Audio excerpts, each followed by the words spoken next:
Hello, love. Welcome to Transmission Tuesdays here on the Libran Key. These are messages of a galactic, cosmic, transmissional nature for the highest and the greatest good of the ELSH collective. Empaths, Lightworkers, Starseeds and Healers, awakened and awakening souls. Know that if this message has found you, and or if you have found it, that there is something here for you. That is always the intention that I put into these messages.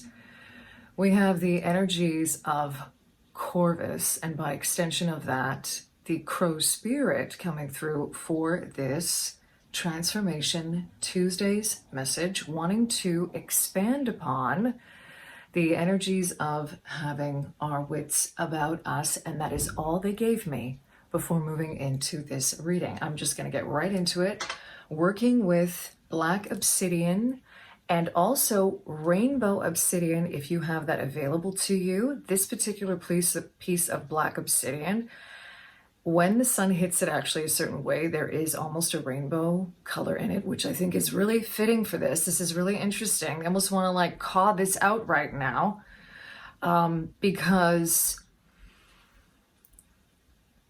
where you least expect to find something, it appears. I am recording this Tuesday, September 17th. It is currently 11:45 Eastern Daylight Savings Time, Earth time, and we are on the eve of a partial lunar eclipse in Pisces. It's also a supermoon. If you woke up early this morning and saw her, she big right now and very close to Earth. That apogee point is very close to us, okay? So there are things currently at this time that are being unveiled for us to see. They're also wanting me to just give a tiny little bit of an energetic update here with regard to the shedding of old patterns. The transmutation of karma is what I'm getting with that. Also, if crows have been appearing to you or anything similar to this frequency or vibration of rainbow obsidian is what they're giving me. Like I'm seeing Labradorite, which is the other energy that I'm also working with as well. This piece of Labradorite with flash, any kind of, they also pointed me, by the way, to Larvakite and black Moonstone. Sometimes those are used interchangeably as crystals. I am going to make a note of that because that was another one of the energies that they were bringing through for this as well. This is again about shedding light on something.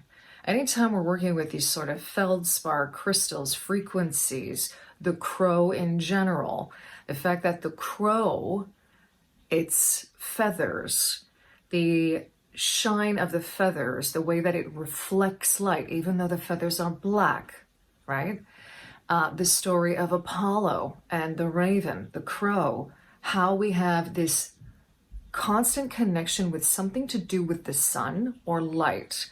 Remember that Apollo, the ancient Greek god of music, poetry, art, but also light, by extension was connected to the sun. And Artemis, his twin, Artemi, was connected to the moon. So there's a real emphasis here on this energy of reflection and also of the integration of duality. There's a higher octave here at work. And one of the things that the crow and the energy of Corvus, if you're connecting with them galactically, okay, because it's a lesser sort of spoken about energy, the galactic energy of Corvus, and resonating as being a Corvus starseed, and I know they do exist. They're just a lot fewer, kind of like Spica, the same thing. We have these starseed energies or star families and star collectives that, let's just say they're not part of the mainstream, okay? We have like a lot of mainstream ones, like a good handful, right? And then there's the lesser known ones, but they do exist. And so one of the things that they're really wanting to bring through is a confirmation for you of that, okay? They're also pointing me to potentially at some point doing a video on this, Starseed origins, maybe moving into that. I have been getting nudges for that. Please leave a comment down below if that's something that would interest you. They would be channeled readings based on also any kind of astral travel connected to actually visiting these places. Obviously that goes a lot deeper, but for the sake of keeping it simple right now, and also the fact that it's important for right now what they're showing me, and I don't know if this is resonating with you as well, but there is, again, having our wits about us, going back to this and the energy of discernment. We're having to be discerning about how much we're actually sharing about these things. Now, as always, casting a circle or a space of protection around you when it comes to this is incredibly important. And know that that intention is always there, right? In terms of knowledge, energy, frequency, they're giving me this sort of added energy of protection. I'm also hearing if you know, you know. So I will just leave it at that.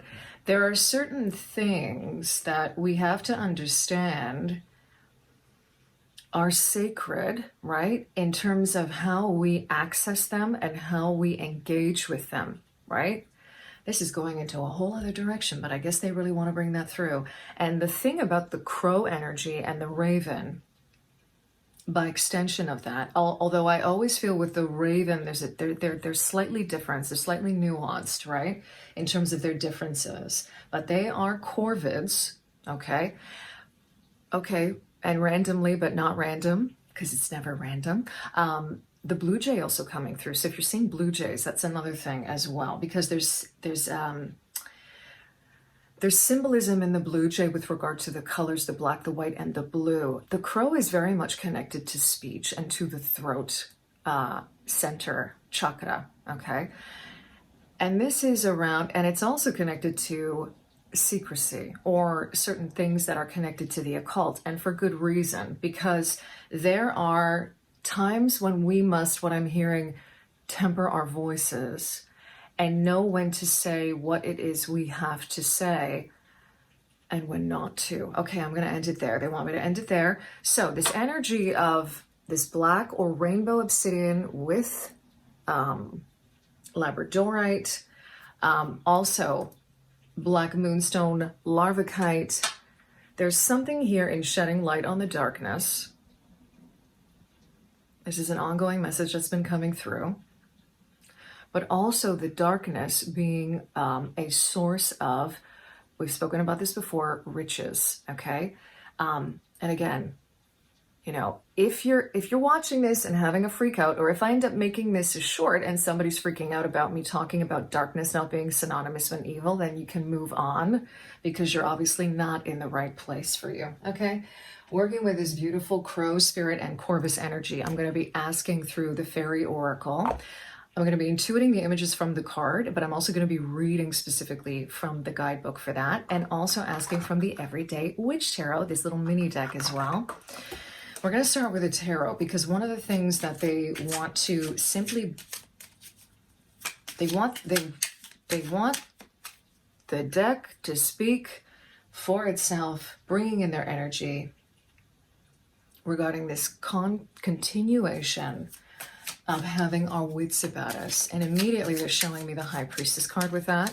I'm seeing the energies of what is behind the veil or beyond the veil, going within the energies of discernment as well, working with the energies simultaneously of your third eye, and also with your modus operandi of intuition, okay? Also an unraveling, and this is they're tuning into the energies now of this full moon, super moon, partial lunar eclipse in Pisces. Pisces being the sign that is connected to the moon card in the tarot, that is all about illusion and what is delusional and what is not. Being able to discern with our entire toolbox of sensation and sensory experience is what they're showing me. And what they mean by that is this is including the senses beyond the five, right? the 5 physical senses. So we've got the 8 of Pentacles coming up in reverse, okay? I want me to keep on popping for this. We've also got the 10 of Pentacles coming up in reverse. Wow. They're just giving me, you know what I'm literally hearing?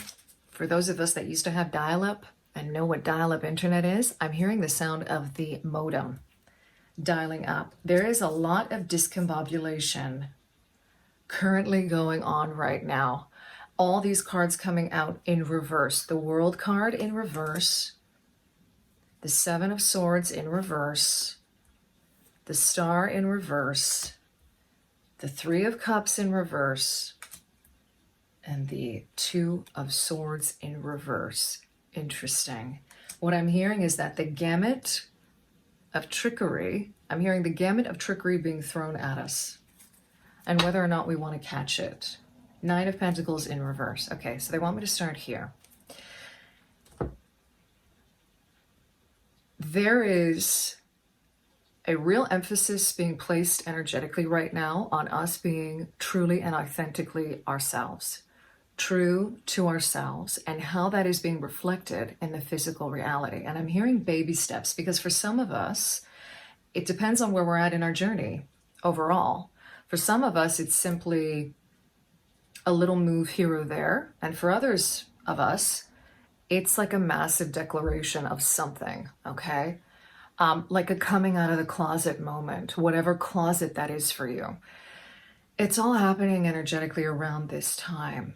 Okay, what they're showing me is that there's the microcosm to the macrocosm of this. The microcosm being when you begin to be unabashedly truthful, honest, and work from a place of integrity in your immediate reality, your immediate surroundings, your immediate environment, in everything you say, think, or do, that then reverberates out to the collective. And they cannot emphasize that enough, because they're showing me there's actually no point in trying to battle this out externally. This is all an inside job, okay? So essentially what they're saying to me is pick what it is, like take your pick out of all these cards of what the issue is, right? Is it with regard to your work environment? Does it have to do with family, legacy? Does it have to do with a cycle ending, right? Something you know you need to let go of. Does this have to do with something that you're being defensive about? Does this have to do with your own healing and perhaps not shining your own light? Does this have to do with the groups that you're involved in, right? Are they emotionally fulfilling for you? Does this have to do with how you're making decisions, right? Your intuition, right? I'm going to ask now through the Fairy Oracle. We're not done though with the Tarot. They just want me to pop there for a second. The Fae Realm. Oh my, really also wanting to come through for this, making a bit of a splash here, because they want to teach us what it is to feel like the gamut of trickery is being thrown at us.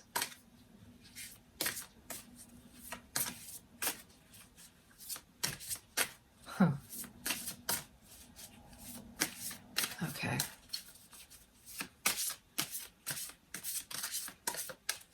It's forcing us to come even more back to center. They keep on showing me the heart space, but they're also showing me the center of the body in general, okay? I can't remember the word for this, but when we're talking about the energy of the core of us, right? They use this term in Chinese medicine, and I can't remember the name. I can't remember. They're saying it's irrelevant. They're saying essentially what you need to understand. Everybody's going to have a word for it. They're funny. Yeah, of course everybody's going to have a word for it, but you need to feel it. Forget the word, right? Know what this is inside of you. Know what it is to feel grounded within your... And it's funny, what they're showing me is your center of gravity. They're giving me the analogy now of when I played basketball in high school, and we would talk about our center of gravity, okay? I will get to that in a second. Okay, yeah, they keep on, we're going to get to that in a second. Okay, Beautiful. Just take a look at that imagery. They're saying it's meant to be activating. What are you getting from this? Go with that first. This is almost like an exercise now in working with your intuition. This is what they want me to do here.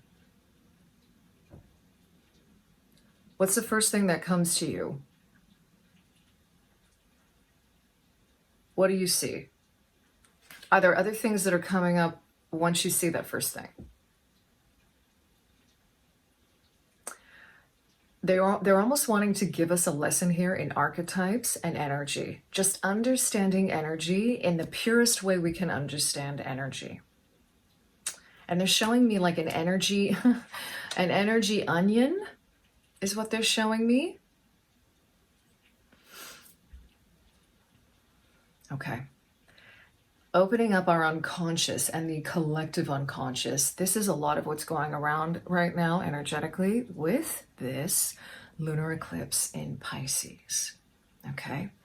Interesting because they're saying, remember, it's a partial lunar eclipse. So there is something here energetically with regard to just getting a glimpse of something is enough. Just like this rainbow little, you can't really see it on camera, but when the sun hits this particular crystal in a certain way, there's actually a rainbow effect. And when I got this crystal, it was black obsidian, right? So again, getting a glimpse of something where you would least expect it, but you're following your hunches is what they're showing me. They're following, that's a form of discernment, right? Tapping into this collective unconscious because there's a lot of water energy coming out through this card, right? We can see the undines here, and we can also see a lot of inner child stuff going on here as well, right? But this is also connected to the collective unconscious and the consciousness of the collective at work here. Very Piscean in that energy as well. And then this one, number 31. What's the first thing that comes to you there as well? What's the energy that's coming off of this card for you too? What's the first thing that you notice?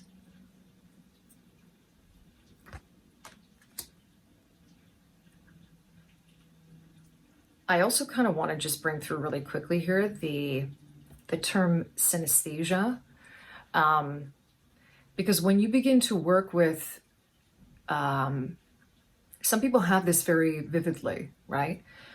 When you begin to work with, especially all your different energies intuitively, psychically, there's an experience of synesthesia. So for example, essentially the basic definition of this, if this is new to you, is a kind of, to put it simply, mucking up of the senses, right? Or cross-wiring of the senses. So for example, you smell something and yet you see the color orange. You smell, every time you smell a certain, you smell barbecue. It's the first thing that's coming to mind now. All of a sudden you see a certain color that you associate with that, right? Oh, wow. What they're actually showing me right now, this is really interesting. Thank you for this. This was actually a way that as human beings and even in other incarnations, we actually worked with our psychic senses. This was normal. This was an actual thing where there was an overlapping, because energy is like that. When you begin to read energy, it can be many different things. So they wanted me to show that with this particular card because for some reason they were giving me colors with this, like actually seeing a color. Or sometimes it's like we smell a color, right? Just like I was saying earlier, there's something connected to that. I hope that explains it really well. I find it difficult to explain. For me, it's like an experience of a sensation around a certain thing I see or smell. Sometimes it can be a feeling, and then you see something very specific in your mind's eye around this particular feeling or sensation. It's like cross-wiring. It's just added information, and what Corvus, these energies of the crow coming through, are showing me is that that was actually a way that we functioned. it's the concept of more of the energy or the brain coming online. You know how we have, or even like the junk DNA that we talk about, when you're able to tap into that energy more on a full spectrum. Okay, that's fascinating. Thank you. Okay, and 32 here. What is popping out for you here as well? So immediately what I see coming through here, and if you want to pause the video and just meditate on this, please do. I invite you to do that right now. But I'm going to go ahead and move into the interpretations that are coming through. Okay, so what I'm getting immediately is seeing the forest for the trees, or the wood for that matter, okay? It looks as though there's a conflict of energy here. So much of this stemming as well from how we're raised, programming, and indoctrination. A lot of inner child work currently going on, right? And there's something about getting to the root of this that's incredibly important with regard to having our wits about us.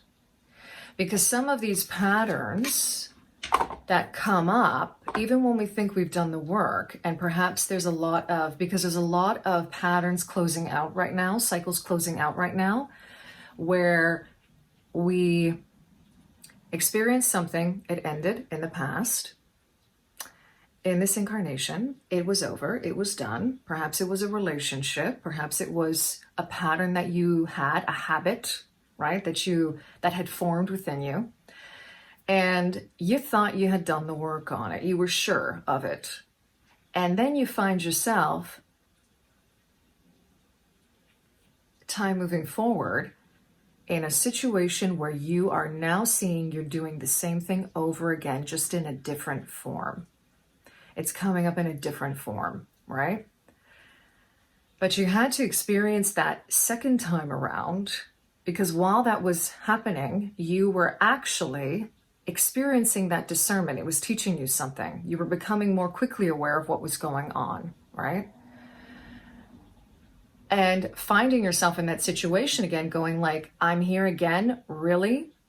But there was a reason for it. And this Pisces full moon, partial lunar eclipse is really wanting to shed light on this experience to help close this out. So the title for this card is Connection. I'm going to read this. Under the water, the undines learn and play. A young undine wears a shell on their head. To their left, an undine kneels, keen on watching the youth play. Her black hair flows up in the waters. A school of fish swim through the water overhead. This is a card of connections, of learning how to associate to the world around you. Play is key in this card. For the child learns through touch and interactions. They use their intuition to instinctively understand the world around them. Now it is your turn to connect to the waters of life and grow your connections to the world around you. So this is a practice of play, but it's also a practice of remembering what it was like to be a child, nervous system fully regulated and online, okay, where you actually instinctively knew what was right, what was wrong, what was good for you, what was not good for you. And not allowing the mind to come in to muck that up in any way, okay? And what I'm literally seeing here is that this was us looking, this is us as a child, and this is us as well, looking back into that and remembering, like we're seeing it like a movie playing out in front of us, okay? 31 is the gossip card. This is the mind coming in, is how they're showing it to me. Once we get to that age where we start to be very self-aware of certain things, the mind coming in to muck things up. The meaning of this card starts with saying no one likes gossip, right? Be aware of what you say and who you say it to. So this is a double meaning, also going back to discernment about what you're sharing with whom, okay? This card suggests you be truthful to others, to yourself and others. And sometimes what that means is, it doesn't mean by any means, of course, this has nothing to do with lying, that goes without saying, but you have a choice as to whether or not you want to divulge, interesting, dissolve, yeah, because it's all connected to this, information to someone else. There are questions that you don't have to answer if you don't want to, okay? And 32 at the bottom of the deck is teachers. So what's really beautiful, and it's funny because this card came out with a very protective energy. This is going back to the Black Obsidian and the Labradorite. They're just saying for me to read off of the energy here going forward. This is an energy of teachers in the highest possible order and in the highest octave. An energy of protection, of passing down knowledge, of also, interestingly enough, being part of a lineage, getting that knowledge passed down to you. But this is also full on our spirit guides, the energies that are around us here to protect us, the angels, the angelic realm, animal spirit guides, like the crow, okay, and the raven. And that's pretty much it. I'm going to end it there. If there's anything else they want to bring through, they just keep on showing me the sun. This is really fascinating. I keep on seeing a sun, and I keep on seeing the energy of the crow, the raven connected to the sun. And they're leaving that with us to meditate upon, okay? To turn also a lot of the preconceived notions that we grow up with. This is what they're so connected to. Those preconceived notions, turning them on their heads. Hence all these reversals coming out, okay? Thank you to Corvus. Thank you to the crow spirit for coming through for this energy, the raven spirit. I thank you for being here, for sharing your time and your energy with us in this space. Thank you, these beautiful crystal energies, bringing them in for one last little go here, if they are not readily available to you, okay? Sending you so much love wherever you are, in love and liberation, always.